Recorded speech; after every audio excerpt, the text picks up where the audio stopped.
கேவலமான வார்த்தையை சொல்றாரு. இவன் தர 1000 ரூபாய் ஒரு காய்கறி கடைக்கு போனா பத்துமா, ஒரு அரிசி கடைக்கு போனா பத்துமாங்க, இல்ல ஒரு மருந்து வாங்க போறீங்க அவசரத்துக்கு அந்த 1000 ரூபாய் பத்துமா?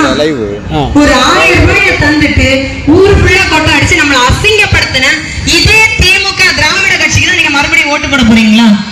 எங்க மக்கள் யோசிக்கணும். கிறிஸ்தவர்களுக்கும் இஸ்லாமியர்களுக்கும் எதிரானவர் ஆலயத்தை உடைப்பாருன்னு சொல்லக்கூடிய அதே தலைவர் தான் காஷ்மீர்ல மூடி கடந்த ஆலயத்தை திறந்து விட்டது, இஸ்லாமியர்களுக்கு முத்தலாக் தடை சட்டத்தை கொண்டு வந்து அந்த பெண்கள் வாழ்க்கையில் ஒளியேற்றிய தலைவர்ங்கிறத எங்க பெண்கள் தெரிஞ்சு பேசணும். ஓட்டு போட முன்னாடி தெரியணும். கணவன் சொல்லிட்டாரு, அப்பா சொல்லிட்டாருன்னு ஓட்டு போடுறது கிடையாது அரசியல். 1000 ரூபாய்க்கும் 500 ரூபாய்க்கும் விற்கிறது கிடையாது உங்களுடைய வாக்கு. அது ஒரு தலையெழுத்த மாத்திரம். இன்னொருத்தர் சீமான் சொல்லுவாரு, இங்க மதத்தையும் ஜாதியை வச்சு போன சண்டைக்கே முடிவு கிடைக்கல, பதில் தெரியாம முடிச்சுக்கிட்டு இருக்கோம். நீங்க வந்து இனமா பிரிங்க. அப்ப மும்பை தமிழர்கள் எல்லாரையும் பார்த்து வர சொல்லிடுவோமா? கேரளாவுக்கு நம்ம மக்கள் படிக்கிறாங்க, அவங்களை திரும்ப வர சொல்லிடுவோமா? இந்த இனப்பேரினை மதப்பேரினை ஜாதி இனம் மதம் ஜாதியை வச்சு ஒரு பிரிவினையை ஏற்படுத்துறானோ இவங்களை ஓட ஓட விரட்டினா மட்டும்தான் இந்த மண்ணுல மக்களுக்கான ஒரு தூய அரசியலை நம்ம எதிர்பார்க்க முடியும். மாற்று அரசியல் சொல்லி அந்த கட்சியோட எம்எல்ஏ வேட்பாளருங்க இதே தொகுதிக்கு போன 2021 சட்டமன்ற தேர்தலில் அக்கா விஜயதரணியை எதிர்த்து, காங்கிரஸை எதிர்த்து, எல்லா கட்சியையும் எதிர்த்து நாம் தமிழர் கட்சியினுடைய வேட்பாளரா இதே மண்ணுல இங்க வந்து நான் ஓட்டு கேட்டிருக்கேன். 12,292 வாக்குகள் என்னுடைய தொகுதி மக்கள், இந்த தொகுதி மக்கள் என்ன நம்பி கொடுத்தாங்க. அந்த சீமான் கட்சியில பயணிச்சுட்டு வந்துட்டு நான் சொல்றேன், மலைக்காக போராட்டம், போய் கொடியை பிடிப்போம், கேஸ் வாங்குவோம், பின்னாடி மாவட்ட செயலாளரை அனுப்பி விட்டுட்டு கேஸை வாங்கிட்டு போவோம். ஒரு மீட்டிங் வரும்போது கோழி கழிவு வண்டியை பிடிச்சு மலைப்போம், அங்கிருந்து போலீஸ் நமக்கு த்ரெட்டன் கொடுப்பான், இனி அடுத்த வண்டியை பிடிச்சா உயிர் போயிடும், இல்ல கேஸை போட்டு வச்சிருவோம். நம்ம போய் ஜில்லா பிடிக்கணும். எங்க அண்ணனை எல்லாம் கூட்டிட்டு போனேன். முன்னாடி நாம் தமிழர்ல இருந்து பிடிச்சிட்டு இருந்தோம், இப்ப 2 வாரமா இந்த அண்ணன்கள் எல்லாம் கூட்டிட்டு போய் பிடிச்சிட்டு இருக்கேன். தெரியும் எவ்வளவு த்ரெட்டன் வருதுன்னு. கோழி கழிவு, மருத்துவ கழிவு, கோழி கழிவு விடுங்க. ஒரு கொரோனா வந்ததுக்கு 3 வருஷம் முடங்கி போய் கிடந்தோம். நம்ம வெளியே வர முடியாது, நினைச்சதை சாப்பிட முடியாது, நினைச்ச இடத்துக்கு போக முடியாது, எத்தனையோ உயிரிழப்பு. அத்தனை பயத்திலையும் கொரோனாங்கிற கண்ணுக்கு தெரியாத ஒரு வைரஸுக்கு பயந்து ஒரு முதலாளியின் வெளியே வர முடியுமா? என்கிட்ட பணம் இருக்கு, எனக்கு கொரோனா எதுவும் பண்ணாது, நான் வெளியே வந்து நிப்பேன்னு சுத்த முடியுமா? முடிஞ்சிச்சு. சொல்லுங்க துயரம். அத்தனை உயிரிழப்பு, எத்தனை குழந்தைங்க இறந்தாங்க. இவன் அசால்ட்டா கேரளால இருந்து கொண்டு வந்து பயோ வேஸ்ட், மெடிக்கல் வேஸ்ட் இங்க கொண்டு போய் போடுவான். எங்க ஒரு HIV பாசிட்டிவ் இருக்கக்கூடியவனுடைய ஸ்விஞ்ச், அவனுக்கு போட்ட ஊசிய இன்னொருத்தனுக்கு தெரியாம போட்டாலே HIV வந்துடும். ஒரு கண்ணுக்கு தெரியாத வைரஸ் இங்க வந்து எவ்வளவோ பாடுபடுத்தி போயிருக்கு மக்களை. அடையாளம் தெரியாம ஒரு மக்கள் இறந்த நிலவரம் இருக்கு. வெளிநாட்டுல இங்க உள்ள மக்கள் எல்லாம் வெளிநாட்டுல கொரோனா அஃபெக்ட் ஆகி ஊருக்கு கூட, சொந்த ஊருக்கு கூட கொண்டு வர முடியல பாடிய. அந்த மண்ணிலே கும்பலா போட்டு புதைச்சாங்க. இனி ஒரு கொரோனாவோ இனி ஒரு வைரஸ் தாக்குதலோ வந்தா அங்க கேரளால தான் அதிக மக்கள் வெளிநாட்டுல வேலை செய்யறாங்க, படிக்கிறாங்க, மாசம் மாசம் வந்துட்டு போறாங்க. வெளிநாட்டு சுற்றுலா பயணிகள் கேரளா மாநிலத்துக்கு அதிகம். அங்க ஒரு மருந்து வாங்க போறாங்க, அந்த மருத்துவமனையில போய் மருத்துவம் பெறாங்க. ஏதோ ஒரு வைரஸ் அஃபெக்டடு. அந்த பயோ வேஸ்ட நீ கொண்டு வந்து கன்னியாகுமரி மண்ணில இங்க குளுத்துற பகுதியில நீ போய் கொட்டிட்டு போனேன்னா இங்க இருக்கக்கூடிய மக்களுக்கு வைரஸ் தாக்குதல் வர்றதுக்கு எவ்வளவு நேரம் ஆகும்? மெடிக்கல் ஸ்டூடெண்ட்ஸ் இருக்கீங்கன்னா உங்களுக்கு தெரியும், கண்ணுக்கு தெரியாத ஒரு பூச்சிகளோ ஒரு வைரஸோ வந்து எவ்வளவு அஃபெக்ட் ஆகும். உயிரிழப்பு அவ்வளவு வர்றதுக்கு வாய்ப்பு இருக்கு. சிரிக்கிற விஷயம் கிடையாது தம்பி, சிந்திக்க வேண்டிய விஷயம். கண் கூட நம்ம பார்த்திருக்கோம். சின்ன விஷயம் கிடையாது. மக்களுடைய உயிரிழப்புங்கிறது சின்ன விஷயம் கிடையாது. நாளைக்கு நமக்கும் இருக்கலாம், நம்ம வீட்டுக்காரங்களுக்கும் இருக்கலாம். அவ்வளவு அசால்ட்டா கேரளால இத்தனை 3 செக் போஸ்ட்ங்க. கலையக்காவில பார்டர்ல ஒரு செக் போஸ்ட், கலையக்காவில போலீஸ் ஸ்டேஷன்ல ஒரு செக் போஸ்ட், படந்தால்மூட்ல ஒரு செக் போஸ்ட். இந்த 3 செக் போஸ்டுக்கும் காசை கொடுத்து இங்க கொண்டு வந்து போட்டுட்டு போறோம். ஏங்க வண்டியை பிடிச்சு வைக்கிறோம், ஹைவே போலீஸ் வந்து கேட்கிறோம் வண்டியை விடுங்க. கலையக்காவில போலீஸ் ஸ்டேஷன்ல 60,000 ரூபாய் வாங்கிட்டு வண்டியை விட்டுட்டோம். திரும்ப போய் வண்டியை பிடிச்சா எங்க மேல கேஸ் ஆகும்.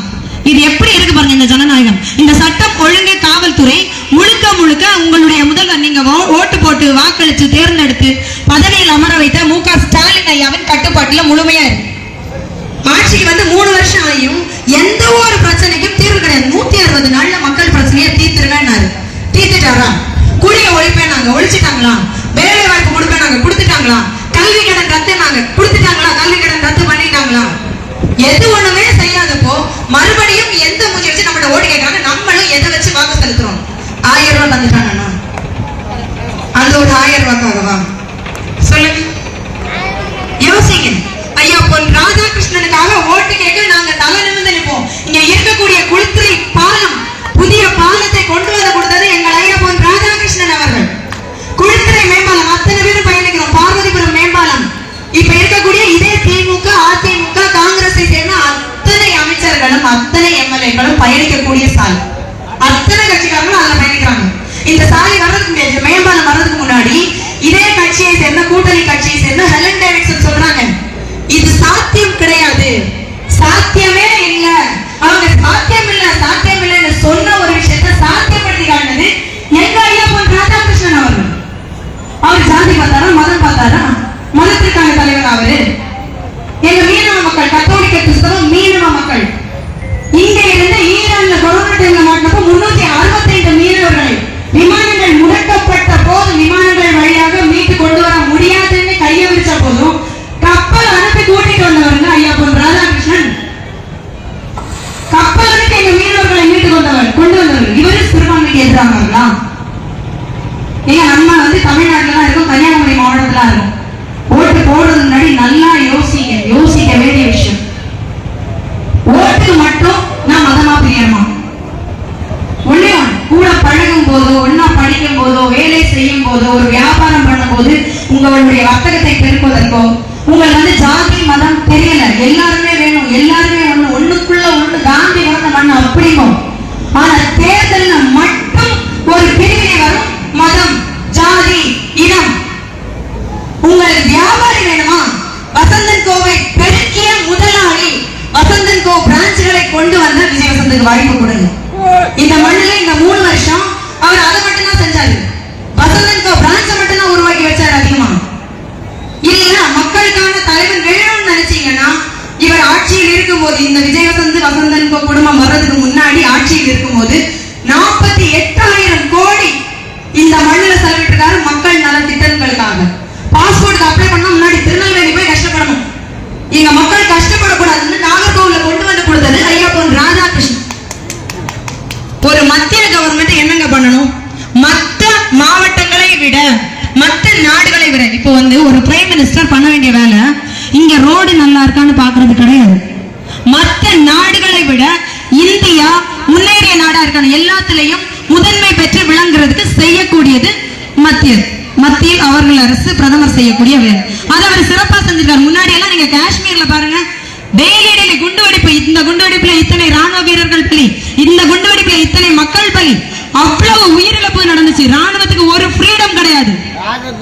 இந்த காங்கிரஸ் ஆட்சியில் இருக்கும்போது ஐயா இந்த 10 ஆண்டுகள் அவ்வளவு குறை கூறக்கூடிய மக்கள் சொல்லுங்க, உக்ரைனுக்கும் ரஷ்யாவுக்கும் போர் நடக்கும் போது உக்ரைனுக்கு துணையா இருந்தது அத்தனை நாடுகளும், இஸ்ரேலை அத்தனை நாடுகளும் அவர்களை பார்த்து பயந்த போதும் உக்ரைனுக்கு துணையா நின்றது நம்ம தமிழ்நாட்டு சார்ந்த உறவுகள் நின்னாங்க. நம்ம இந்திய கவர்மெண்ட், ஐயா மோடி அவனுடைய ஆட்சி, அத்தனை பேரும் உறுதுணையா இருந்தோம்.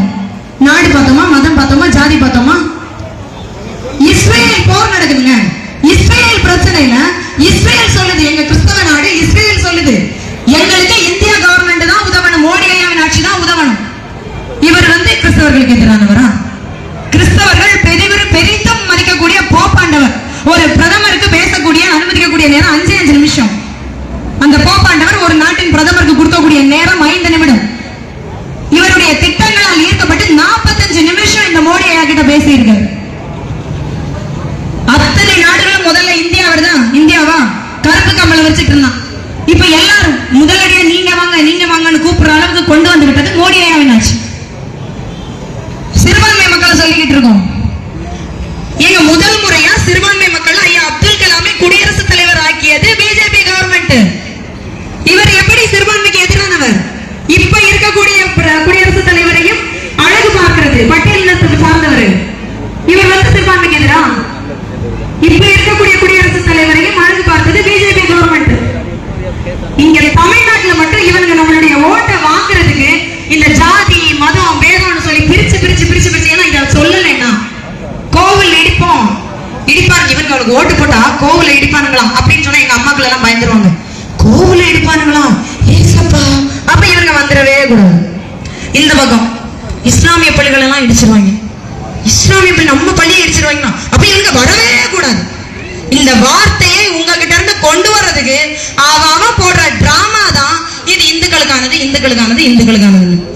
ஐயா பொன் ராதாகிருஷ்ணன் அவர்கள் ஆட்சியில இருக்கும்போது இந்து மக்களுக்கு கூட அவ்வளவு செஞ்சிருக்க மாட்டாரு. எங்க மீனவ மக்களுக்கும் கிறிஸ்தவ மக்களுக்கும் அவ்வளவு விஷயங்கள் செஞ்சிருக்காரு. வீட்டில் இருக்கக்கூடிய பெண்கள் அரசியல் சார்ந்து ரொம்ப யோசிக்க மாட்டோம். மணிப்பூர் பிரச்சனை எல்லாம் பேசினாங்க. மணிப்பூர்ல எப்படி நடந்துச்சுமா பெண்கள் நடந்துச்சு. ஏங்க மணிப்பூர்ல மட்டும்தான் நடக்குதா? இங்க 9 வயசு பொண்ணு இந்த 1 மாசத்துல ரேப் பண்ணி கழுத்தறுத்து கொண்டு போடல தமிழ்நாட்டுல.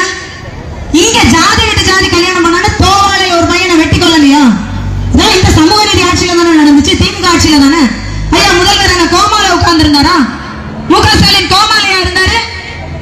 மணிப்பூர்ல நடந்துச்சு. நீங்க மணிப்பூர்ல நேர்ல போய் பாத்தீங்களா? அங்க காங்கிரஸ் ஆட்சியில இருக்கும் போது மணிப்பூர்ல கலவரம். அப்ப காங்கிரஸ் தான் காரணமா? மணிப்பூர்ல காலங்காலமா பிரச்சனை இருக்கு. இப்ப இந்த 10 வருஷம் ஆட்சியில இருக்காரு. இனி இவரை எப்படி உடைக்கலாம்? அதுக்கு ஒரு அரசியல். இவர்களுக்கு கொள்ளையடிக்கணும். கொள்ளையடிக்கணும்னா இவங்க ஆட்சியில இருக்கணும். முழுக்க முழுக்க ஊழல், முழுக்க முழுக்க ஊழல். 11 பேர் பட்டியல் லிஸ்டோட எடுத்து வச்சிருக்காரு அண்ணாமலை. கவுண்ட் டவுன் ஸ்டார்ட் ஆயிடுங்க போயிட்டே இருக்கு. அத்தனை திமுக காங்கிரஸ் திமுக முக்கியமா திமுக உள்ள போய் உட்கார போறாங்க. தேர்தல் முடிஞ்சது. அந்த பயம் அள்ளு கலருது. என்ன செஞ்சு பிஜேபி எதிர்க்கணும்? நாங்க ஒண்ணாங்க கத்தோலிக் கிறிஸ்தவர்களுக்கு எதிரினாங்க. நான் உள்ள வந்து பாக்குறேன் ஆஸ் எ கத்தோலிக்க கிறிஸ்தவரா. மீனவர்களுக்கு எதிரினாங்க. நான் மீனவர் குடும்பத்தை சேர்ந்தவர். உள்ள வந்து பாக்குறேன். எங்களுக்கு எதிர் கிடையாது. எங்களுக்கு அவ்வளவு திட்டங்கள் இருக்கு. அவ்வளவு திட்டங்களையும் உங்ககிட்ட கொண்டு வந்து சேர்க்காம இருக்கிறது இந்த திருட்டு திராவிட கும்பல். இப்ப இருக்கக்கூடிய ஸ்டேட் கவர்மெண்ட் நம்ம ரேஷன் கடையில வாங்கக்கூடிய அத்தனை பொருட்களும் உங்களுக்கு தரக்கூடியது சென்ட்ரல் கவர்மெண்ட். சென்ட்ரல் கவர்மெண்ட்ல தான் ரேஷன் கடை பொருட்களை வாங்கிக்கிட்டு இருக்கோம். அத்தனை பேருக்கும் இலவச குடிநீர். இப்ப பாலை நிலத்துல எல்லாம் பாத்தீங்கன்னா தெரியும் 20 கிலோமீட்டர் 25 கிலோமீட்டர் தண்ணி எடுக்கிறது ஒரு குடத்தையும் கொண்டு போகணும். இங்க அதிக அளவுல நமக்கு பாதிப்பு கிடையாது. இந்தியா முழுமைக்கும் ஜல்ஜீவன் திட்டத்தின் மூலம் இலவச குடிநீரை கொடுத்தவர் அவர். விண்வெளியில அத்தனை சாதனையும் படைக்குது இந்திய நாடு. முப்படைகளையும் கட்டி ஆள்றாரு மோடி. இவரை போய் நாட்டுக்கு எதிரானவர், ஜாதிக்கு எதிரானவர், டீ வித்தவர். ஆமாங்க, அவருடைய குடும்பம் வந்து டீ வித்த குடும்பம் தான். 5 மகன்களையும் கஷ்டப்படுத்தி அவங்க அம்மா வளர்த்துனாங்க. அந்த அவர் பட்ட கஷ்டம் தான் இன்னைக்கு ஒட்டுமொத்த மக்களுக்கான ஆட்சி அவரை செய்ய வைக்குது. அவர் என்ன பார்ப்பனரா? கிடையாது. இவங்க சொல்லுவாங்க ஆரிய மாடல், திராவிட மாடல். இங்கெல்லாம் ஒரு மண்ணும் கிடையாது. அப்படி சொல்லலைன்னா அரசியல்ல இவங்களால நிலைத்து நிற்க முடியாது. நம்மள ஒரு ஜாதியா பிரிக்கலைன்னா, மதமா பிரிக்கலைன்னா இவங்களுக்கு ஓட்டு வங்கி ஏறாது. அதற்காக இவர்கள் செய்யக்கூடிய அரசியல் தந்திரம் நம்ம கிட்ட கோவில் இடிச்சிருவாங்க, மசூதி இடிச்சிருவாங்க, கிறிஸ்தவர்களுக்கு எதிரு, இஸ்லாமியர்களுக்கு எதிரு, அத்தனையும் ரூடா, அத்தனையும் ரூடா. இதையும் நம்பி நம்ம மக்கள் இவர்களுக்கு இத்தனை வருடம் ஆட்சியை செலுத்தி கொடுத்து இன்னைக்கும் இந்த மண்ணில கரண்ட் இல்லாத வீடு இருக்கு. இதே தொகுதியில கடையல் பகுதியில 80 வருஷமா கரண்ட் இல்ல. 80 வருஷமா 200 குடும்பங்களுக்கு கரண்ட் இல்ல. ஒரு அரை மணி நேரம் கரண்ட் இல்லாம நம்மளால இருக்க முடியுதா? 80 வருஷம் எங்க மக்கள் இங்க கஷ்டப்படுறாங்க. இதே தொகுதியில பார்க்க முடியுமா? இவர் அறிக்கையில விட்டுருக்காரு விஜயவசந்த், மலைவாழ் பகுதிக்கெல்லாம் மின்சார வசதி கொடுத்தேன், எனக்கு வாக்களியுங்கள். ஐயா நீங்க கொஞ்சம் வலியல்லா பகுதியில போய் பாருங்க. அந்த மக்கள் தேர்தல் புறக்கணிப்பு அறிவிச்சிருக்காங்க. இந்த 74 வருட ஆட்சியில அதிகபட்சமா இந்த திமுக காங்கிரசும் அதிமுக மாறி மாறி உட்கார்ந்துகிட்டு ஆட்சி செஞ்சீங்களே. 80 வருஷமா எங்களுக்கு 200 குடும்பங்களுக்கு கரண்ட் தரவே வக்கலையே. எந்த மூஞ்சியை வச்சு எங்க கிட்ட ஓட்டு கேட்க வர்றாங்க? கடையாளு பேரூராட்சி வலியலா பகுதி மக்கள் தேர்தல் புறக்கணிப்பு அறிவிச்சிருக்காங்க. சரியான சாலை கிடையாது, மருந்து வசதி கிடையாது, மருத்துவமனையில மருத்துவர் கிடையாது, பிள்ளைகளுக்கு படிக்கிறதுக்கு பள்ளிக்கூடம் இருக்கு, ஆசிரியர் கிடையாது. இதே ஓட்டு கேட்கக்கூடிய காங்கிரஸ் ஆட்சி இத்தனை வருஷமா இருந்துச்சு. என்ன நல்லது நடந்துச்சு? யோசிங்க. உங்க வீட்டு பெண்களும் உங்க வீட்டு மாணவிகளும் மதுக்கடையில போய் நிக்கணுமா? தாராளமா நீங்க உங்க கட்சியை தேர்ந்தெடுத்துக்கோங்க. இது வரைக்கும் வாக்களிப்பு இல்ல. ஒரு அரசியல் மாற்றம் வரணும். நாங்க ஜாதியா மதமா இனமா பிரிய தயாரா இல்ல. மக்களுக்கான தலைவன் போதும் எங்களுக்கு. இனிமே இந்த பூச்சாண்டி எல்லாம் காட்டிட்டு எங்க கிட்ட வராதீங்கன்னு சொல்லி நெத்தியில் அடிச்ச மாதிரி தாமரை சின்னத்துக்கு வாக்கு செலுத்தி மக்கள் தலைவனை தேர்ந்தெடுங்க. இன்னும் நீங்க விஜயவசந்த தேர்ந்தெடுத்தீங்கன்னா இன்னும் 14 பிரான்ச்சை ஓபன் பண்ணுவார். வசந்தன் கோ பிரான்ச்சை ஓபன் பண்ணுவார். அதான் அவரால் செய்ய முடியும்.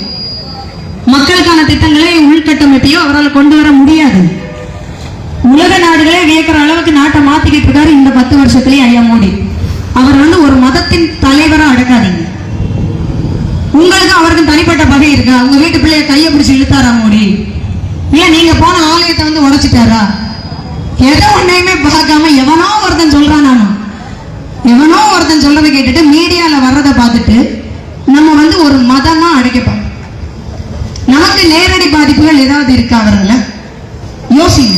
ஆமாங்க, மோடி ஐயாவின் ஆட்சியால நேரடியா நான் பாதிக்கப்பட்டேன், இல்ல மறைமுகமா இந்த திட்டத்தின் கீழே நான் பாதிக்கப்பட்டேன் அப்படிங்கிறவங்க நீங்க தேர்ந்தெடுங்க. இவங்க சொல்லக்கூடிய மதத்தின் அடிப்படையில் நீங்க வாக்கு செலுத்துறீங்கன்னா, ஐயா காமராஜரை பார்த்து நீங்க காங்கிரஸுக்கு ஓட்டு போடுறீங்கன்னா, காமராஜரை ஒரு காலத்துல புறக்கணித்ததுதான் இந்த காங்கிரஸ் கட்சிங்க. காமராஜர் ஐயாவே புறக்கணித்தது பெரியவங்களுக்கு தெரியும். காமராஜரை பார்த்து ஹூ இஸ் காமராஜர், காமராஜர்னா யாரையான்னு கேட்டவங்க தான் இந்திரா காந்தி. அவரே அந்த கட்டத்துல இந்திரா காங்கிரஸ் வேண்டான்னு ஸ்தாபன காங்கிரஸ்ல இருந்தாரு. அப்ப காமராஜரே புறக்கணித்த இந்திரா காங்கிரஸுக்கு தான் நீங்க என்னைக்கு வரைக்கும் வாக்கு செலுத்திட்டு இருக்கீங்க.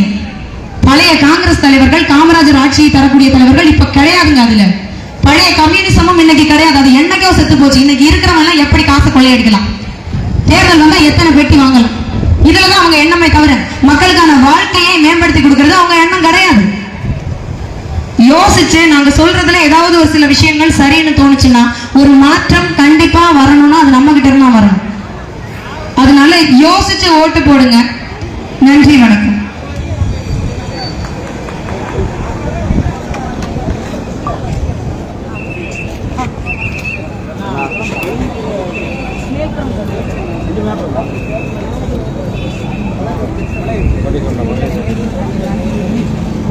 நாலு இடம் தான் பர்மிஷன் தந்துருக்காங்க.